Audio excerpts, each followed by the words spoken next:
Well, hello, everybody. Let's get this party started. You know what? Today, we are just going to light the fire that's just going to spread across the entire world. This is going to be unforgettable. Everybody, yeah, bring your drinks, bring your bikinis, bring your Speedos, bring your greatest energy. We're going to party like we've never partied before. I mean, we're going to listen to music, we're going to dance. I mean, we're going to the Fyre Festival. And wait, did I miss something? I think I missed. Shit, I think I missed. Anyway, all right, guys, welcome. It's RPG with DBJ. Cold open for something that really begins with fire.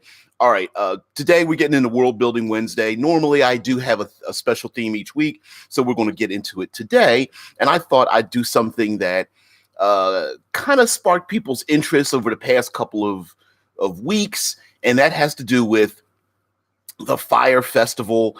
And the Fyre Festival deals with documentaries that were released on both Netflix and Hulu. I believe one was simply called Fyre Festival, and I believe the other one on Hulu was called Fyre Fraud.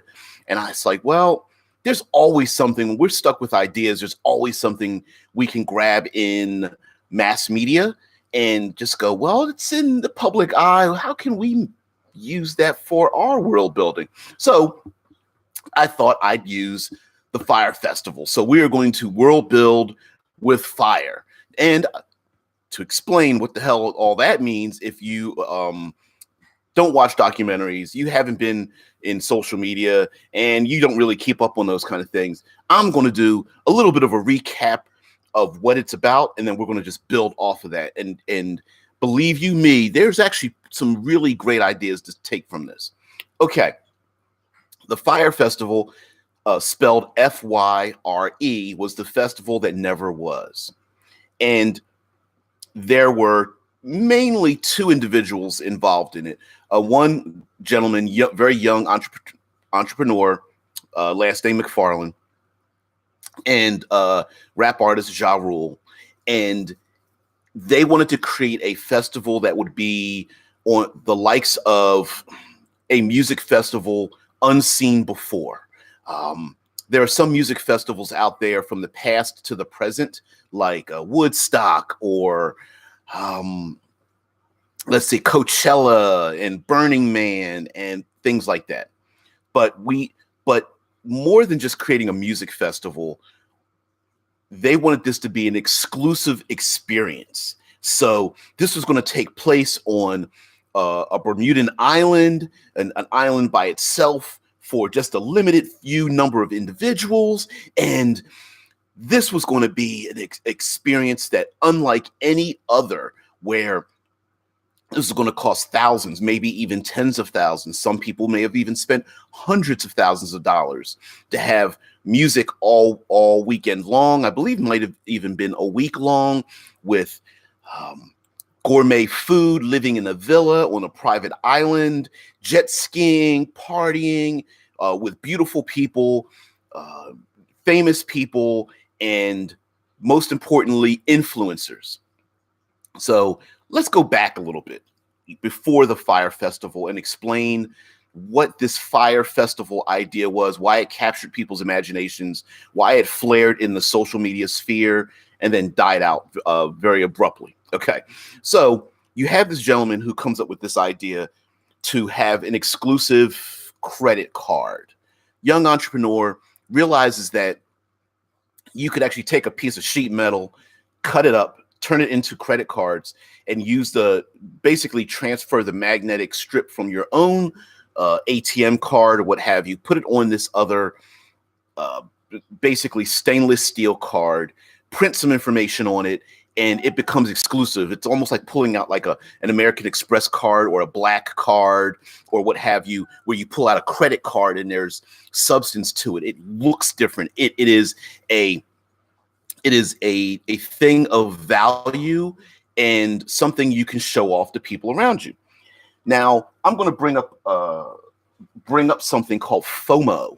It is the fear of missing out. FOMO, the fear of missing out. And essentially this young kid realizes that you can monetize FOMO. So he creates this credit card of sorts, even, and then tax on top of it. Not only are you using your own money, but with a small fee, you have access to like a private club that he opened up in New York, and you get to schmooze with other like people who only have your card. And apparently, this card would allow you to get access to special events, VIP status, special tickets, and that kind of thing. All right. Well, he's got to pay for it. So there was some shadowy things in paying for it, but trying to get some legitimacy for this, he's like, well, I can't pay for these VIP tickets and backstage passes and front row seats on my own. The idea was that I'm seeing some things in the chat. So the idea was, well, I can contact some famous people and get them part of my credit card. He ends up spending money to pay a guy who ends up finding another guy. He's got to pay that guy to get in touch with Ja Rule, and then realizes, well, I can create an app. And the app was supposed to be called Fyre, where you and I, with enough money, could book music acts. Now we're just like, wait a minute. What does this have to do with the Fyre Festival? So Darius Jana, hey, what's going on there, man? He says, for after explanation, Fyre Fraud Festival hype, I say, should be an exclusive Faye getaway to the eclectic sites of the far realms. Oh shit, yeah, we're gonna go into that kind of stuff, right? Zevron 08 says, what happened to Fyre Festival was a goddamn mess. People didn't get water or find shelter. It rained heavily. They got sick. To get supplies, they tried to make a gay guy blow the person for stuff. Fortunately, they got what they needed without it. Yeah. Oh, yeah. So it's mentioning what the guys are talking about in the chat. This young guy, McFarlane and Ja Rule end up hooking up. Ja Rule gets pulled into this gentleman's very charismatic entrepreneurial manner. So if for role-playing purposes, you can already see that this person is extremely charismatic. He seems to be able to talk to people in very short amount of times who have money, who have prestige, and convince them to invest in what he's doing. And he's able to monetize FOMO, monetize the fear of missing out, that you want to be part of this, even if you are charisma 25. Hell yeah, or a ton of bonuses. Shit, that dude must have been able to I don't know, a charismatic machine. And I'm sure there's far more people like him in the world. And the dumb thing is, the ideas that he came up with were actually pretty good. So he started an app called Fyre, Fyre, and the app was so that you could swipe down on some famous people, musical artists, influencers. I'll talk about influencers in a minute too. Musical artists, influencers, B, C, and D level actors, and other famous people who would like to be booked for certain events, whether you're extremely rich and you want them to come to your birthday party, or you want them to come to a specific festival, or have music in the park, or what have you. And then you would just swipe on them, contact them, talk about money. You maybe put in a monetary figure, and then they could contact you or just tell you no, right? It was basically get rid of the middleman and whatnot. Darius says charlatan bards with magic. Shit, yeah. So yeah. Oh, he's definitely min-maxed. I guarantee he's min-maxed out, right? He put all those points in charisma. He picked up every maybe not intimidation. He might have picked up some intimidation, but definitely a ton of persuasion, a shit ton of deception, some performance skill trapped in there, maybe a little bit of carousing, did a bunch of hand tricks to distract you. Okay, so let's get into the last part of this. To promote the Fyre app itself, a computer app, he figures we're going to do a music festival. And hopefully this music festival would take off. So he says, we're going to do a music festival in the Bahamas. And it's going to be on a private island for the most exclusive influencers, famous people, musicians, etc., important, quote unquote, important people in the entertainment business. And they're going to be there. Zevron says, if you read the story and whatever the documentary, you know he definitely took intimidation. Yeah, okay. I'm with you. I'm with you on that. So, okay, so here we go. He says, I have an island, and the island is owned by the Pablo Escobar family. All right. So the family, apparently, they own a lot of material. They're rich. They're famous. Whatever your opinion is about Pablo Escobar as a drug czar, a drug dealer or whatever, and the family, that's whatever. He goes to this island. The island has no resources on it at all. And they say to him, you can use the island, but you cannot. We're trying to get away from that name because its connotation is criminal. So please don't use that name. I mean, probably legally, please don't use the name. What's he do? Creates this commercial with a marketing group called Jerry. Actually, it's called Fuck Jerry. But the Jerry Media Group does marketing, and they create this small commercial where it's like, we're going to have this great party down in the Bahamas, and big bold letters on the front, once owned by Pablo Escobar. Okay, so here he is playing on the FOMO, fear of missing out. Like, oh, I get the party with models and famous people on Pablo Escobar's private island. Maybe it feels a little dirty, feels a little scandalous. We're going to go. Well, to create this commercial, they needed a couple of things. They needed images. So he takes his charisma, he goes out, he gets money, and he hires, maybe 6 to 8 of the top models that are current from around the world and brings them out to the Bahamas, to this Bahamian island. He also gets the most influential influencers. Now, influencers are people in our day and age who have thousands, tens of thousands, hundreds of thousands, millions of followers, subscribers, clickers. They are YouTube, Instagram, Facebook, Snapchat. These people they say something and their followers listen to it, and they're known as influencers. And influencers make money through advertising things, and they advertise it in a very organic manner. So it would be me talking, and while I'm doing this video, what I'm doing now is advertising my I'm advertising my Civil War t-shirt for Marvel Comics or something like that, right? So they talk up something.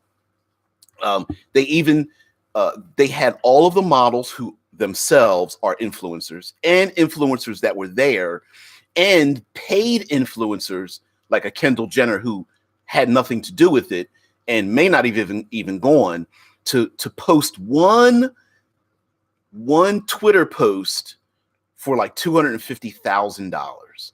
Zevron says, my favorite part of the story is after everything that happened from Ja Rule, but I'll save it until the end in case you don't say it. Okay. No. You're fine.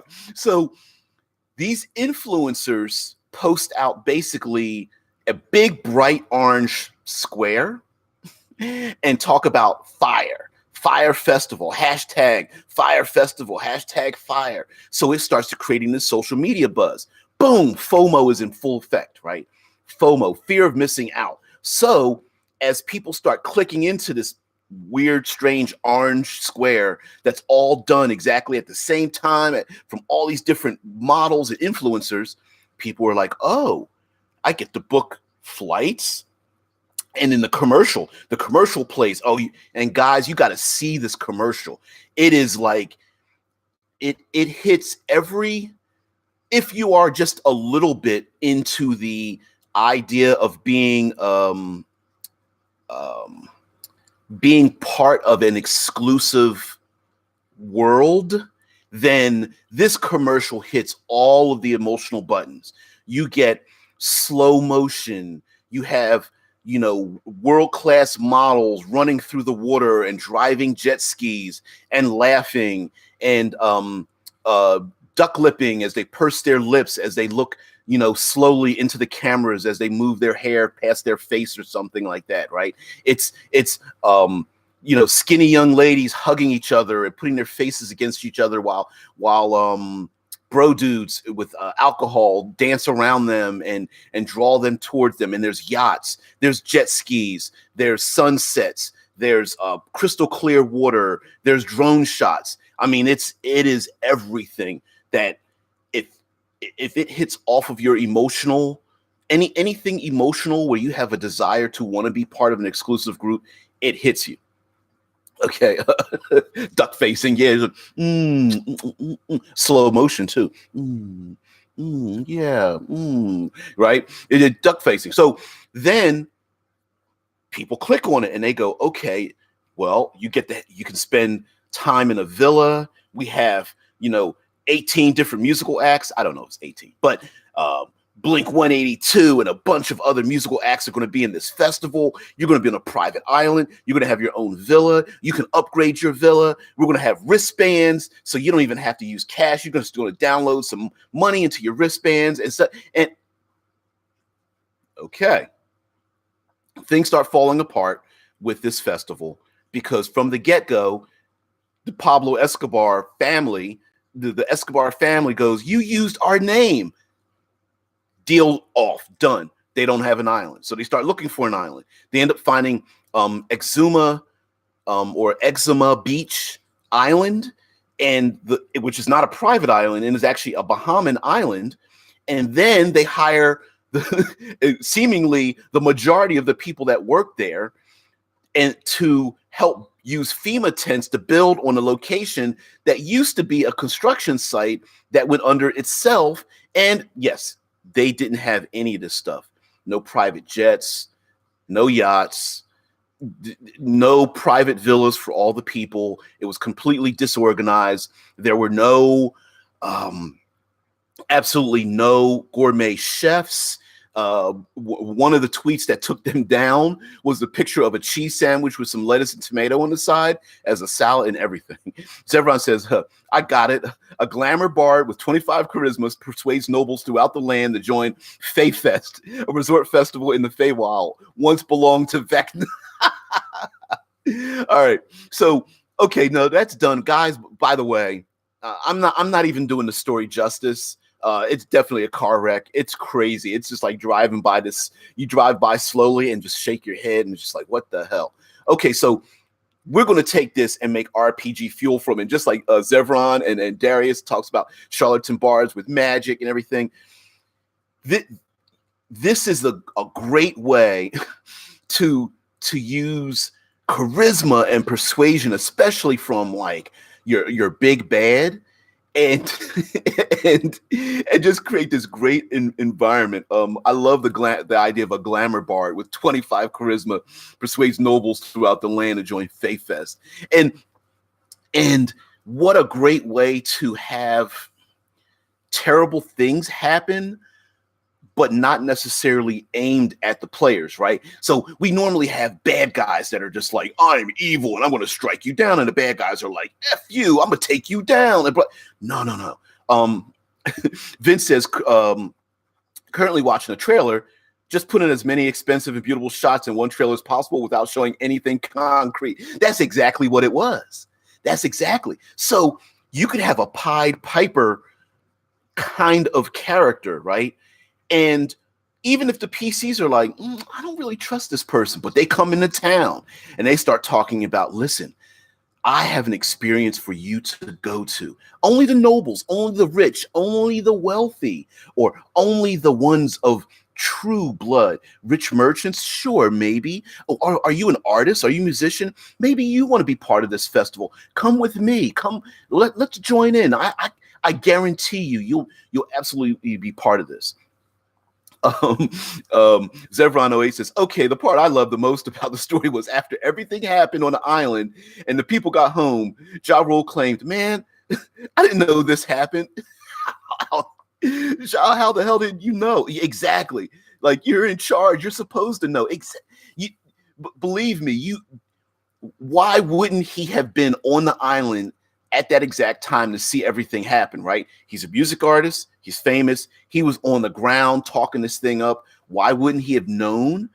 Now, you didn't catch him on camera, but that doesn't mean he wasn't there, right? It's just crazy how they let this thing go so far. And again, I think the fear of missing out, so many the multi-millions of dollars that this guy was able to invest in this thing, really seemed to me that the Jerry media that created the commercial in the first place, it seems like they just wanted to. It was, many of them had reservations, but it was like, we're so deep into it, we want to get our money first. I even believe that they knew this wasn't going to happen, but they're like, listen, if as long as I can get my money off the top of this friggin' pyramid, I don't want to be at the bottom of the pyramid. If I'm near the top of the pyramid, I can snatch my money out before it starts to crumble because there's no foundation. Zephyr says, yeah, the stuff I read about him is scary.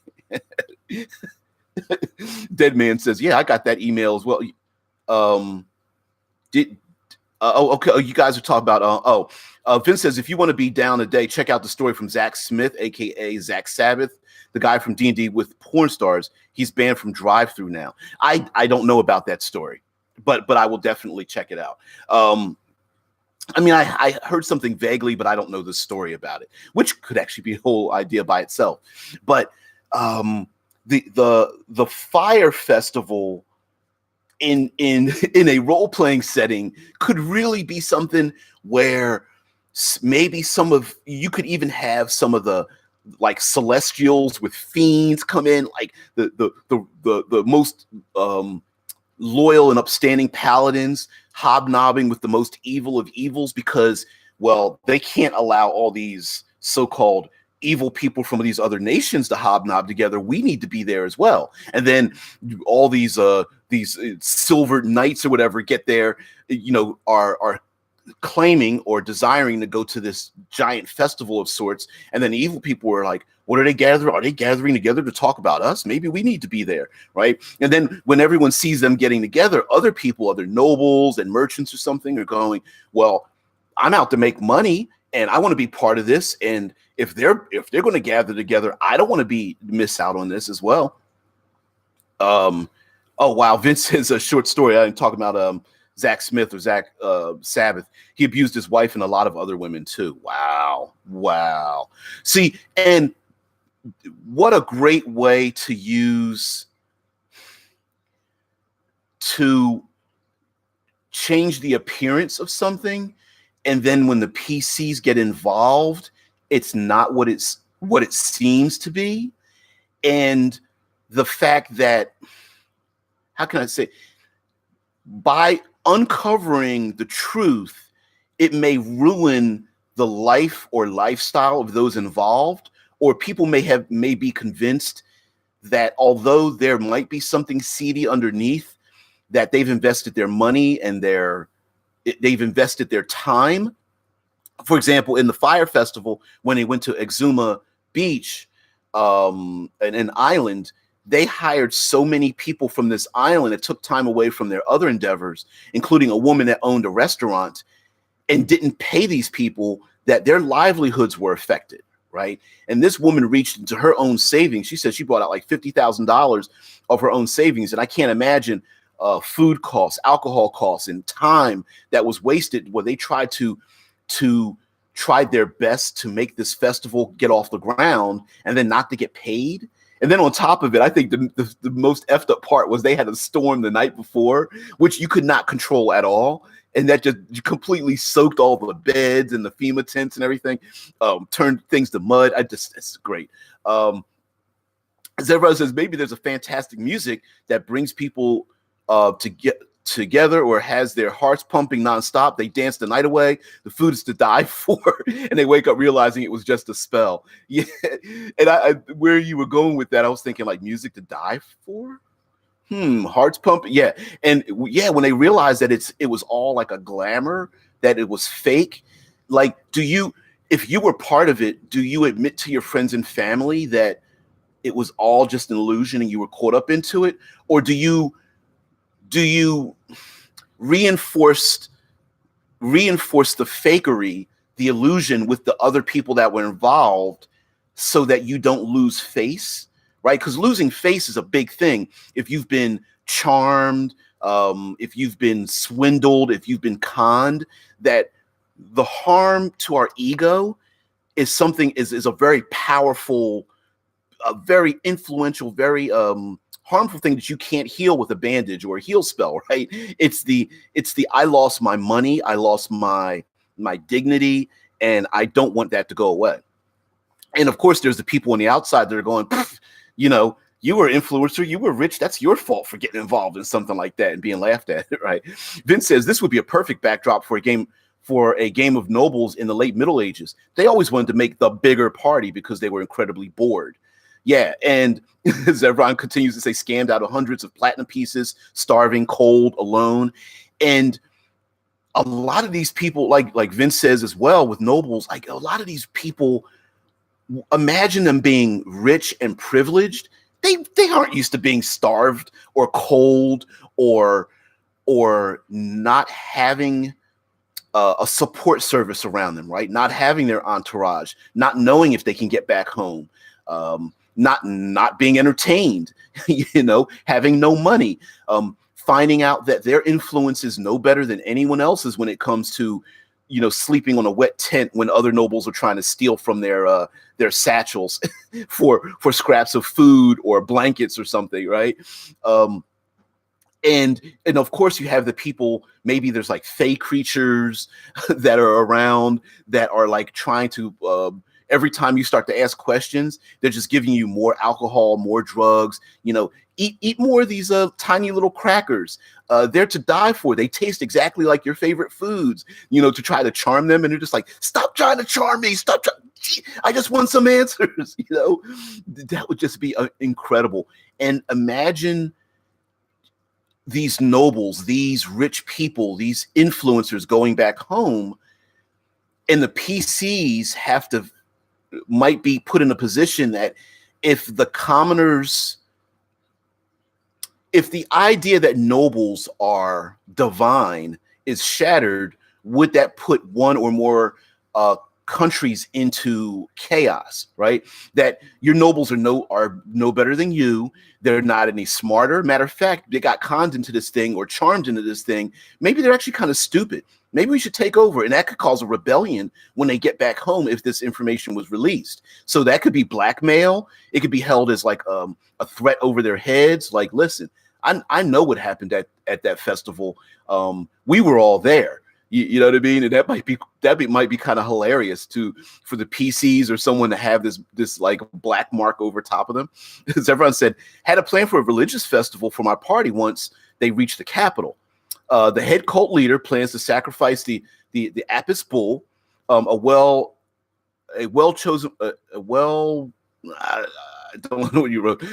Bull chosen by the gods for a good harvest. Lots of drinking, dancing, feasting, and that's a thing, right? Like in medieval times or even modern times, like festivals are a celebration of something, and the Fyre festival was a celebration of what? Right? Okay, was it just supposed to be music and dance, or was it a celebration of themselves, a reflection of themselves that just happened to have music and dancing and food, or was supposed to have it, right? Was this a I hate to put it this way, but was the Fyre festival a giant masturbatory celebration of narcissism? Like, I'm here because I'm the only person that should be here, right? Oh, Zevron, you're fine. I try to. I understand people are like on keyboards or their phones and they're trying to decipher stuff, so you're fine. Yeah. Vince says in DW Dungeon World, there's a mechanic for throwing a party.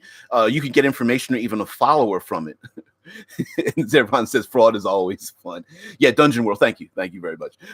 Yeah, why not have a festival where the PCs get contacts, followers? They could even get enemies, purposefully or by accident. For example, if the PCs are kind of like turning their nose up at this whole thing and telling people, verbally just telling people like you're stupid for falling for this stuff and it's useless, there are people who make their lives off of the influence of influencing others, and they might be pissed off. Those fake creatures might be like, you're supposed to be having fun, and the fact that you're getting like you're a Debbie Downer, right? You're trying to ruin the vibe. Like, you're our enemy now. Don't act like you're innocent. Why aren't you drinking? Why aren't you partying? Why are you drawing swords? Everybody else is having fun. What's wrong with you? And being able to see through those glamours, it would be quite hilarious that once someone pierces the illusion, they realize like they're dancing in feces and they're all like grimy and half starving, but the people involved in the illusion don't feel it yet. And and it could be quite dangerous. Like maybe some of them are like could be diseased or starving or injured, but they can't feel it yet. That'd be kind of weird. Vince says, when you return triumphant and throw a big party, spend 100 coins and roll +1 for every extra 100 coins spent. On a 10 plus, choose 3. On a 7 to 9, choose 1. On a miss, you still choose 1. But things get really out of hand. The GM will say how you befriend a useful NPC. And right, because Dungeon World uses a 2d6 system. The higher you roll, the better the effect. And Dungeon World's die system basically falls towards you get something with a complication. It usually falls into that range on purpose, right? And so, like, for example, Vince says on a miss, you still choose 1, like whether it's a follower or something like that. But things get really out of hand for you as far as like getting a follower, an ally, a contact, maybe befriend someone. Vince says you hear rumors of an opportunity, you gain useful information, you're not entangled or ensorcelled or tricked. Yeah, exactly. And how cool would it be for maybe one PC it isn't fooled by one thing, but sees one of their own allies being fooled by something else, but then they're not fooled by one other thing, right? Like there could be multi-levels of charms and illusions going on, almost battling for your attention. And so you might be able to pierce through one, but then be convinced of another one. And then the people that you become friends or allies with might be the same way, where they might befriend one PC, but then not another one, because the other one is just like, oh, they're just a party pooper, Zevron 08 says a brass or bronze dragon, the one that likes music and jokes. I can't remember. I know one of them's like chaotic and is into that. Goes to the festival where your bard is headlining. They have poor rolls, and this deeply angers the dragon who is polymorphed. Now you have a dragon influencer as an enemy for feeling ripped off. Exactly. And these people, these influencers that go there, they could be dragons, wizards, shapeshifters, other charming, other fey charm-like creatures. And they don't have to be fey creatures, right? There could be a demon or some type of devil, a fiend that goes there just to have fun. And then it's like, they rip me off, F this. And then they start their own like anti-festival upswelling. And they're not being evil as in terms of being evil to people. Maybe they just want to take this rebellion, and the PCs are like, we need to stop this fiend, and the people are going, but the fiend is right. like we got ripped off. Like I'm with them, you know. And how cool would it be for them to go back to their own worlds and start spreading like anti-information to like go after this like glamour bard that created this festival in the first place? And what about the jealousy of the satyrs that normally have their own annual Coachella festival and start taking you know, commoners from their own festival? Like some of these fake creatures might be pissed off. Like, we're supposed to be charming people. Why is this other festival going on? We need to do something about it and stop it. And what a really crazy way of having like a battle, or not a battle, a conflict, but the conflict is with words and reputation and such. Now we could go a little bit strange here, because we're in terms of, in some ways we're talking about the PCs being like opposed to this thing, like, oh, it's just illusions, the PCs don't want to be involved in it. What if the PCs are tasked with creating a festival in the first place, and as they're creating the festival, they find out that the pieces that put this festival together are not what they're cracked up to be, but the PCs are responsible for putting the festival together, because if they don't, there could be something there could be something like really some kind of irreparable harm to their reputation, or even physically, that there's a demand that the PCs need to get out of this situation. They have to make this festival go along. Zara says, strange from DBJ? What? Never. Yeah, thanks, man. So now you really have to have some buy-in for PCs to want to put on an extra dimensional arcane festival that takes place half on the Feywild or something. But that would be kind of cool for each PC to have their own job, right? The barbarian, the fighter, the ranger, they might be security.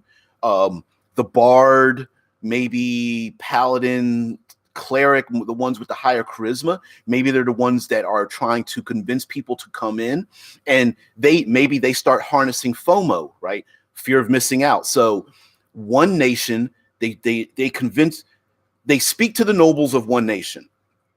Those nobles are like, nah, I don't think I'm going to go. They go to another nation and tell the opposing nation, listen, you need to come to our festival because your enemies are coming, even though it's a lie, right? So you tell the lie that the other people are coming, even though they said, nah, we really want to be part of this. And then, so now when the PCs go back to the other nation and they have the festival, each side is going, I really didn't want to go, but if my enemy's going to go, I better go, right? That's the FOMO. And I think in going back to the Fyre festival and the idea that this thing kept going and steamrolling along, I think that they really wanted this festival to gain traction simply because other people were gaining traction on it, which was the point of using the influencers, right?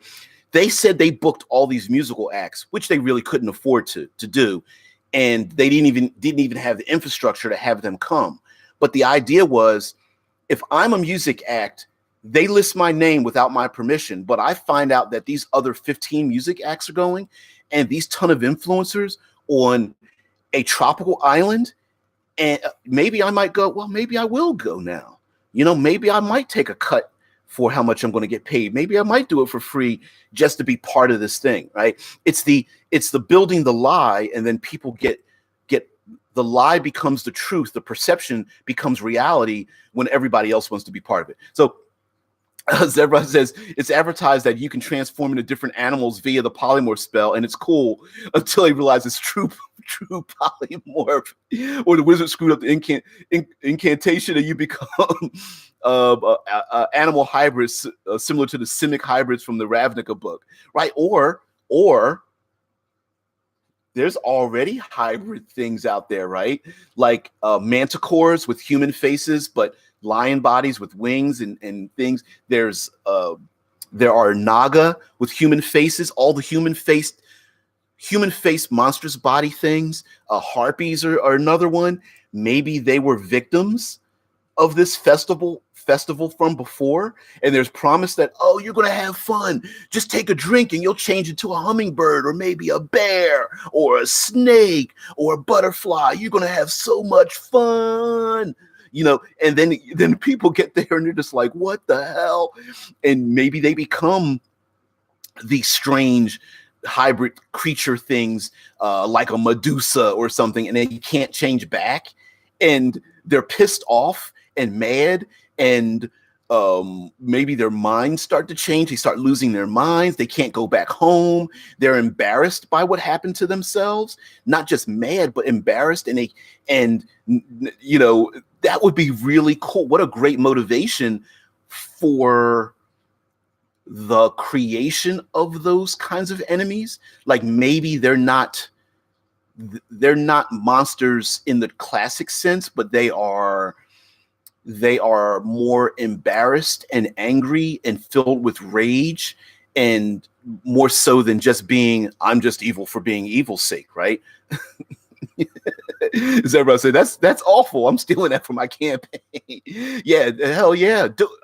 I mean, oh yeah, and Vince is talking to Deadman. Yeah, it's listen, you could have so much fun with this thing, especially if these party revelers are trying to like really push this festival, and they come into town with their really cool parlor tricks, making these parlor tricks, thaumaturgy / prestidigitation, juggling and music and dance and so on. You too could be here for just a couple of coins, and people start walking away from their responsibilities. They stop farming. They stop churning butter. They stop selling their goods and wares in the market district. They stop digging ditches and things to gather their money. They take their life savings to go to this festival that they think is going to be the greatest festival of all. And when they get there, it's just complete horror. I mean, you could even turn it into Lord of the Flies, an actual horror game where the festival starts out good, but the music turns bad or discordant, and a storm rolls in, and the food, people start like, it seems like they're having a good time and everything, but eventually like the food starts affecting them and their bodies start to change. Like, you could turn it into an actual horror campaign or horror one shot or something. Oh man, Dead Man says Exalted had a city based around that concept of the eternal party festival, etc. As everyone says, my player, I want to drink the wolf potion. Me, all right. Hides the werewolf stat sheet as he plans for a blood rage. Yeah. And knowing, could you imagine? I mean, okay, you're going to need a lot of buy-in, but okay, take that idea, like the werewolf, the changing into a harpy, the changing into the Medusa, the shape-shifting into some like beast or something, and each PC becomes one of these things, so they become enemies of each other, and the public around them, or they realize they're surrounded by hundreds or even thousands of party goers, and as each of the party goers one by one starts transforming, they realize they might be surrounded by thousands of potentially harmful creatures, like one werewolf and one manticore or one transformed Naga Sphinx looking thing might not be bad. One reveler that turns into a monstrous troll might not be bad, but 10 or 50 or 200 might be just horrible.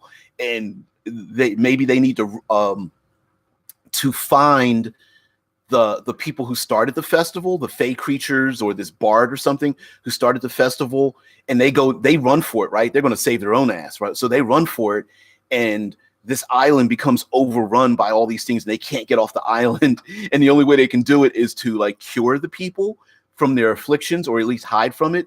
And what a great excuse to, I hate to say it, but a great excuse to overpower your PCs. Hey, you decide to go to the island for the festival, and there are 5,687, I don't know, CR5 plus monstrous people running around mad and trying to kill you and each other or something. And you, all you need to do is survive for like 3 days before the food wears off, or the drink wears off, or the glamour wears off. Dead Man says each day or week was dedicated to a different guy. You're talking about Exalted. And now, see, this doesn't necessarily need to be a festival, like a party, one individual trying to create a party and get everyone involved. It could be a religious festival, and the religious festival, maybe the PCs are from out of town and they come into town and are the request is, excuse me, I'm a noble. I need an entourage around me. The PCs are my entourage. And this is the first time as a noble, I'm coming to this festival. So the PCs get there and then find out that powerful magics are brought down each day by certain divine beings or avatars. And each day is a different celebration / challenge. So follow me on this. Let's say there's elemental beings. So maybe Monday is the elemental being of air. And so during that time, there's like massive storms and flooding and bolts of lightning strike down, and air elementals and invisible stalkers are everywhere. And then all you have to do is survive. And then Tuesday might be, I don't know, the elder god of love. And then Wednesday might be the divinity of war. And then Thursday might be the divine being of elemental fire. And then another one might be the god of death. And like each day is just like, it just keeps getting worse and worse. And all you need to do is just survive the day. And the people that are there might revel in it in a strange way. Like this might be their celebration of the gods in this part of the world. But for you as an outsider, it's just like horrible. But these people who are faithful are just like, bring it on. Like, I am ready to just be part of this thing. Like, strike me with lightning and flood the town and bring on the fires and starve me to death. Like, all that kind of stuff. It'd be kind of strange. Zevron says the bard. What? By the gods, I had no idea that would happen. But you believe me, right? Flashes a sparkling smile. He plays with his charm people ring. Like, but really? I had no idea that the mead was laced with polymorph. I don't know. Poly what? What is that? I didn't know that would. I mean, absolutely, it would constantly be the backpedaling, like I have no idea. Roll with disadvantage. Really? Don't you believe me? Roll. Okay. Let me split off from here because I have to say this because it was brought up in the chat earlier about the Fyre Festival. Okay. And this was a fact. You have to see this. In the Netflix version of the Fyre Festival documentary. All right. During the festival, they had to bring in food and supplies. And at one point, the materials were being held at customs. Specifically, I don't know, enough clean water for the people to drink that were coming to this festival. And it was being held at customs. And one of the investors and one of the people helping to get this off the ground was a gentleman. This isn't quite important, but the gentleman was gay. And Billy McFarland goes up to him and says, listen, we need to get the water out of customs. And I really don't have the money. It's held up at customs. We need that water out right now. You happen to be our resident gay dude. The guy in customs is willing to release the water if you go down and give him a blowjob. Okay, listen, I'm not asking. Okay, this is really important, man, and I understand I'm asking a big thing of you, but I'm going to need you to do this. The gentleman who said this, who's recounting this story, said he went home, he showered up, he gurgled, went down there completely expecting to do the exact thing that Billy McFarland asked him to do, got there, and whew, the guy in customs is like, listen, don't worry about it. No. Just make sure that I get paid first. I'll let the water go. Make sure I get paid first. And he didn't have to do it, but he was fully expecting. In the chat, you got to tell me, what kind of charisma do you need to have? What bonus, what role do you need to have to ask someone who supposedly is your friend to go and perform this act for you, to do this thing? Like, whoa, like, really? That's crazy. Zevron mentions that DC 24. Oh shit, I'm gonna have to use my inspiration on that one. Oh man. As everyone says, you could totally have a Kilgrave styled enemy for those who watch Jessica Jones. That is so. I understand there might be people who don't particularly like Jessica Jones the show, but Kilgrave, that first season, what an excellent bad guy. A gentleman who just walks around, not only had complete mind control or hypnosis, but as you are affected by his hypnotic ability or pheromones, like pheromonic ability, you believe you're doing it because you wanted to do it. Not only is he charming you, but you don't feel you've been charmed. You feel like you are the person who agreed to do it in the first place. Side note, in that Jessica Jones show, when Kilgrave wanted to drive around New York, and a gentleman drives up with his kid in the back seat. The kid is kind of annoying, so he tells the father to leave his son on the curb so that he can use the dad to drive him around New York. And then Kilgrave just gets out the car and goes about his business, because that's Kilgrave, right? He doesn't care about these people and their effects afterwards. And to find that this father who lost his wife, lost his son for child endangerment, and he's in a rehab group of other people who, like, he was like, I don't know why I thought that way, why I would harm my son and drive around this stranger and stuff. Like, that was so cool. And what a great foreshadow of this enemy who is a powerful mentalist, maybe, or charmer, or in glamour powers or whatever, that the PCs keep encountering these people who have been traumatically affected by a charm. And that would be absolutely bonkers. And you could even play this with, instead of creatures like Medusas or basilisks, like the Dead Man says at will charm person. Instead of the gaze creatures where they look at you and you become petrified, you could instead replace it with like a paralysis or a glamour or a charm effect, or basically reskinning it as maybe when they're quote unquote petrified, they are in another world of their own creation, or they're in a world of horror, or they're in a world of like, so instead of the Medusa, instead there's this person who walks around, and when they put their cloak back, they just tell people what to do, put the cloak back on and keep on going. And it could just be at will. Like, once you look at them, it just happens. Or once you hear the music, you're drawn into it. In the Guildmaster's Guide to Ravnica, if you're not familiar with it, there's a guild called Rakdos. And in the Guild of Rakdos, there is this bloody parade that runs around.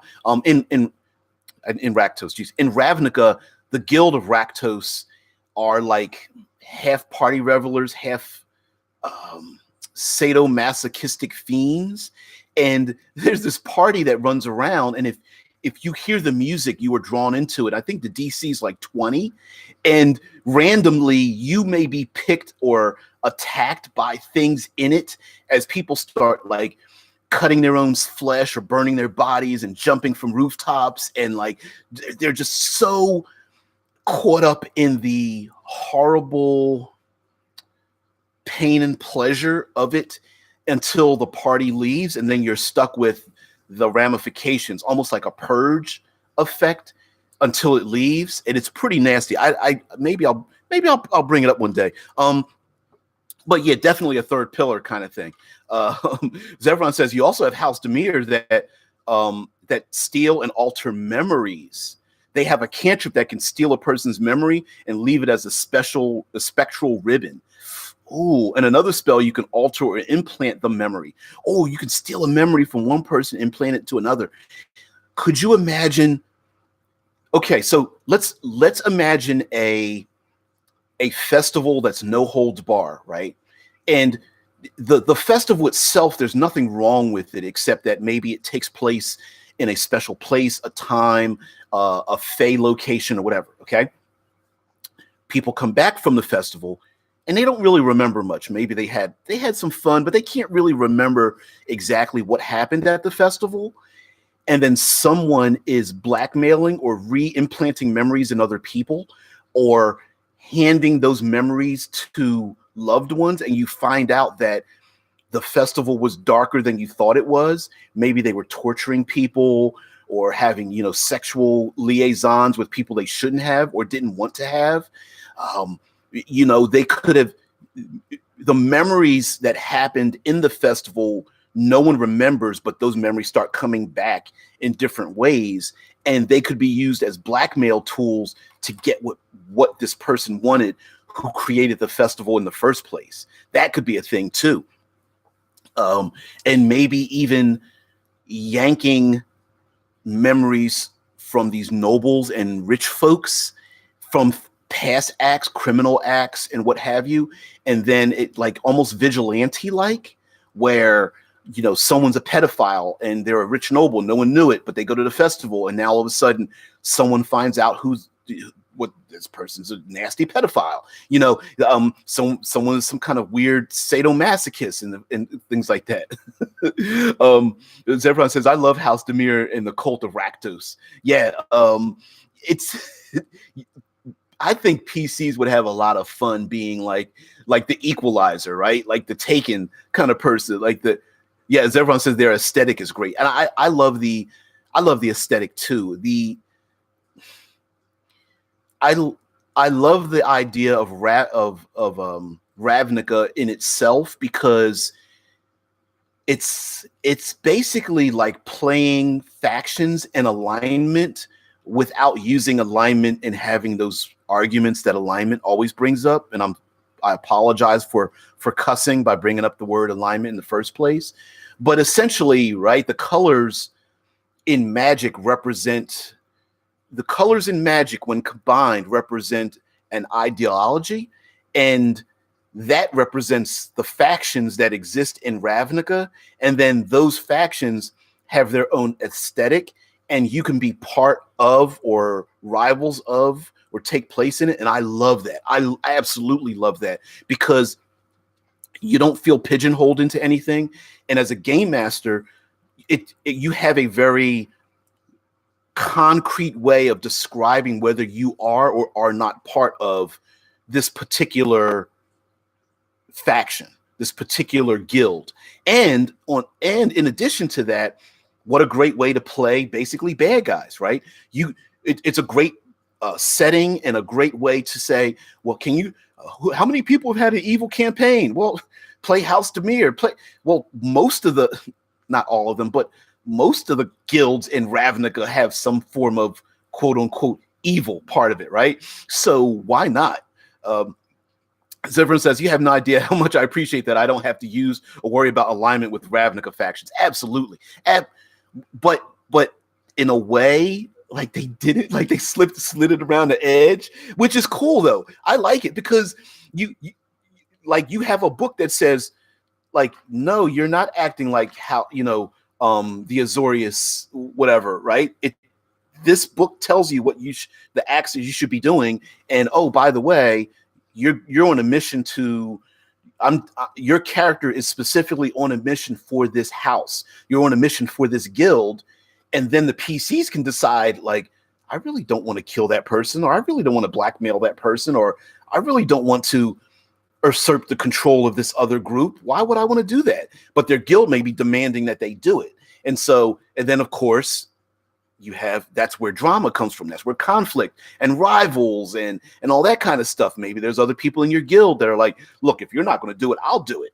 And maybe the PCs have to stop that person in their own guild from, I don't know, blackmailing someone or killing someone or poisoning someone or any number of things, or starting a war between two other guilds that you didn't even have a dog in a fight, but you're trying to create a war between two other guilds. Or you have to kidnap someone and you're like, I don't want to kidnap, torture someone. Or maybe the PCs, that's what they want to do. Maybe the PCs want to be essentially thugs and strong armors and criminals and committing heists and such. So yeah, and Zevron goes on to say many guilds can work together, and it makes sense even if they don't agree in ideology, right? And it, the enemy of my enemy, right? If the purpose of working together is greater than the dichotomy, the clashing between the two, of course they work together. And then there's always in the back of your mind, it's like, once we solve this bigger issue, when do we go back to combating each other, right? Is it instantly? Is it the next day, the next hour, the next week? Are we still allies? Maybe not. Right? That kind of thing. And especially if you're working with guilds and they're dirty, they're backstabbers, but you need the backstabber, right? Zevron says, and Azorius, a lawyer, and Aboros, a paladin, could work with Orzhov, vampire priest mobsters, and it makes sense because they all want order. Exactly, absolutely. It's the cop and the DA that needs to make a deal with the criminal organization to go after the more rebellious or dangerous criminal. We've seen that in police procedurals all the time. The mobster that's like, I don't deal drugs to women and children. You know what I mean? It's the I'm a criminal, but I'm not as bad as that other criminal, or I'm as bad as that other criminal, but I'll help you, law enforcement, because it eliminates one of my rivals, and because we have a relationship as criminal and law enforcement, it's better to deal with the devil than the devil you don't, right? So there's that act too. And what a great way, instead of going, oh, my lawful good character can't adventure with your chaotic neutral character. Well, whatever, let's get past that. Let's have specific agendas. So anyway, thought I'd talk about Fyre Festival and like mining that for ideas. We went into Ravnica. Hell, we even brought up Zach Smith and all that kind of stuff. But anyway, listen, when you're stuck for ideas, there's always world building mind fuel out there. And that fuel can come from anywhere, even if it's something as weird and strange and, I don't know, cringe inducing as the Fyre Festival documentaries.